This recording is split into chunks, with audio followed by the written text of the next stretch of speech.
And with that said, there's one team remaining. There's one tier remaining. I was surprised by the name of this tier, but I think I like it. This tier is called the Temwa Chawinga Show, featuring the Vlatko Revenge Tour. Temwa Chawinga has completely changed the trajectory, the expectations, and the league table math when we talk about this team. You helpfully nudged me last week where I tried to couch it a little bit. I was doing a little bit of fence sitting and saying, I think Temwa Chawinga, you could put her in that Barbara Bonda or that Asiso Oshwala conversation as she walks in and she's probably one of the better players in the league. And you're like, dude, no probably about it. She's immediately one of the best. Like, just watching her play, she's immediately one of the best players in the league. I don't think there's any argument against that at this point. I know we're only 3 matches in, but we watch the games, bro. You see what's happening on the field. I think the secondary piece of that is now we got Vlatko. He's looking like a Batman villain who has felt like he was wronged by society. He spent he has spent the winter building a super weapon. He's going to block out the sun or whatever comic book nonsense you want to talk about it. And he's going to unleash Chawinga, Bia, Debinha. DiBernardo is scoring some goals at this point. And he's going to unleash that on all of American soccer and say, it's time for me to get the last laugh. I think that's on the money. I'm envisioning like a Lex Luthor, straight bald haircut, dark glasses, and just total villainy from Vlatko. Mm-hmm. This KC Current side, probably the story of the season for me. Yep. Finished 11th last season. Yeah. 11 goals in 3 matches. They only scored 30 goals all of last season. They have 11. 3 games, 3 wins. And they've mowed down the teams that finished 1st, 2nd, and 5th in last season's NWSL standings. Awesome. And I just love the fact that they want to go blow for blow with you. Against Angel City, Current are up 2-0. 50th minute, Sydney Leroux claws one back. 2-1 now in favor of KC. 68 seconds later, Jen Hildreth, who was on the play-by-play, speaking on Leroux's goal, quote, "And just like that, makes this match feel an awful lot different. Just a 1-goal advantage for Kansas City," end quote. 8 seconds after Hildreth finishes that thought, barely enough time to take a breath, a Temwa Chawinga rocket is already in the back of the net. 2-goal lead restored. Goal and an assist for Temwa. Goal and an assist for Bia. Goal and an assist for DiBernardo. Alex Banstra also gets her first goal of the season.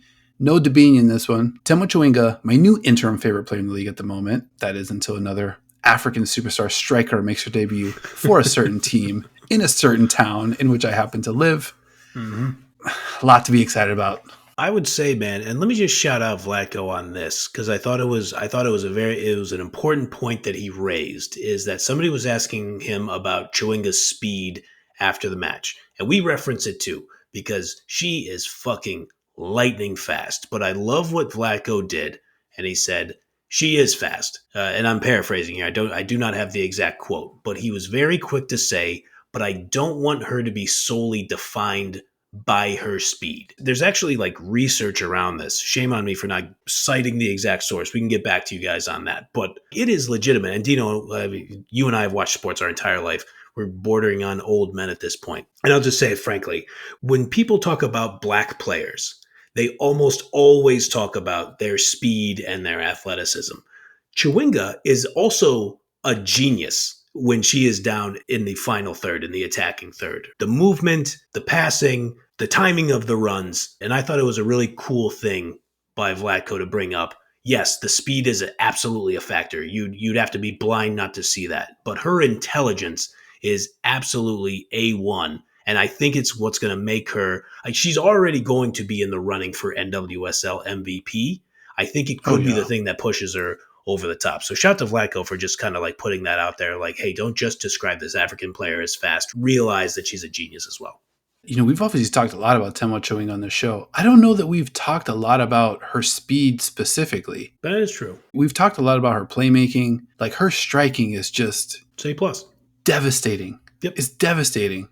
Speed can be contended with through angles, right? And I think that's an important distinction to make. Like, somebody could be faster than you, but if you take an angle on them, you can meet them where you want to meet them. Right. But with Chawinga, it's like she already knows that move. She already knows the counter to that move, the counter to the counter to that move. Mm-hmm. And she's just dancing in like wide open space. I think she is the front runner like who would be the front runner for MVP of NWSL? Like obviously 3 matches in, we're super duper early. Yeah. But I mean, she's changed that franchise. Yeah. Like, she's just No changed doubt. that franchise. We were talking about the Steph Curry quality of just like something's happening here. I cannot take my eyes off this. Right. She's totally got it. She's just an incredible player. And it reminds me of your viewpoint on the media rights deal, Sure. where you're like, hey, let's do something now. Let's make sure, coming right off the Spain winning the World Cup, kind of like a turning point kind of moment for the league. And I don't know, to my view, stepped up big time. We were even talking about Gotham FC being like, oh, look at this roster. Look at these players. Like, who's going to challenge them? It turns out a lot of fucking teams are going to challenge them. It would appear so. Yes. Yeah, absolutely. That's a great point. And I think we had like a little news item earlier in the last week.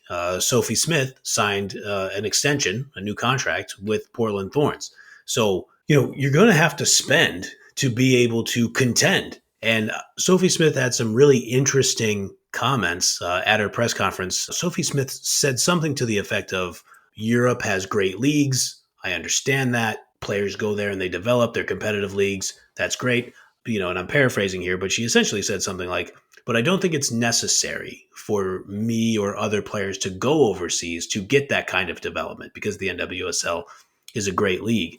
And I just 100% co-sign this. And this is coming from a guy who has long, despite being an American, has long been a subscriber to the idea that if you want the best football coaching, if you want, to play against the best competition, and this is very obviously speaking about the men's game, that you would go to Europe.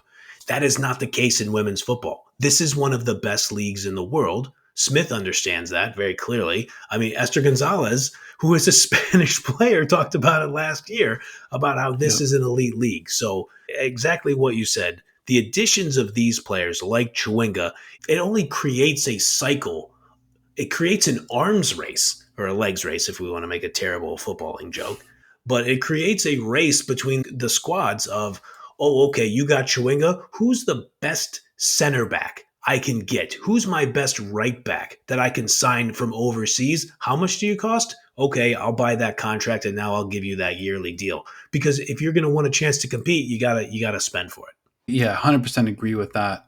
And I'm now of the opinion, no computer, no algorithm needed, that it's not really that this league's better or this league's not better. This is just a different league, a different style of league. It's kind of like, that makes sense. The NWSL has really got its own identity, and now it's like kind of doubling down on it and like being like, no, we think that this is the future of football.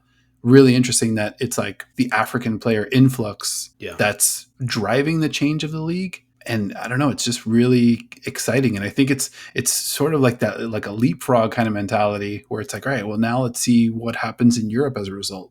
Does it get even more technical, or do they kind of pick up some of the more physical aspects of like what's happening here? Either way, bangers just like pretty much every single week. So just a great time to be a fan of the sport. I say it all the time. Just really appreciative of that we get the opportunity to do this kind of show, and I'm glad to be doing it with you, my friend. Yeah, likewise, buddy. I mean, this is one of the elite leagues in the world, and we actually get to be there kind of like in the ground floor. Like you see all the crests on these like English Premier League teams or teams in the Bundesliga that have like 1884 on the crest. And it's just like, damn, what was life like when people were going to those matches and watching those clubs develop? We're literally watching that right now in this league. We're watching the history be built. And so the only way it's going to be built is with great managers, but most importantly, great players. So it's cool to be a part of, to watch. 100%. Yeah. It's kind of reminding me of like what's happening in Utah with like Ali Sentnor. Like literally this is a club raised weeks ago. Yeah. And she's like fresh in the league. And like we're literally day one watching this franchise being built. Just super, super exciting. Very cool. I appreciate you putting the tiers together. I'm sorry. Pass along my appreciation to your Apple IIe in your basement there. Let them know that I really appreciate it. And your old school Sanyo printer, doing some hardcore work there as well. Anything else you want to hit before we get out of here? I think that's it. That's it for the tiers. We get a little bit of a break from the league. And I think the other matches come back on like April 13th, right around there. We get She Believes Cup in between. Mhm. So still more football to be watched. So yeah, I think we covered it for now. But as you always say, the football calendar never stops. That's right. She Believes. That's right around the corner. We got some Euro qualifiers. A couple tasty matchups there we're going to be dipping into. Nice. All right, man. I think we did it. It's been another episode of Into the Channel. So like if you liked, and remember, subscribe or follow Into the Channel, YouTube, Spotify, Apple Podcasts, or wherever you like to watch or listen at ITC_pod on X. Big thanks to you for watching, listening, subscribing, commenting, chiming in, whatever it is that you do, however it is that you participate. We appreciate you. And I also appreciate you, my good man, my co-host, Mr. Grant Engel. You know, if we're tiering potential options for co-host on this podcast, there's just one tier, and that is the top tier. And you're the only one in that top tier.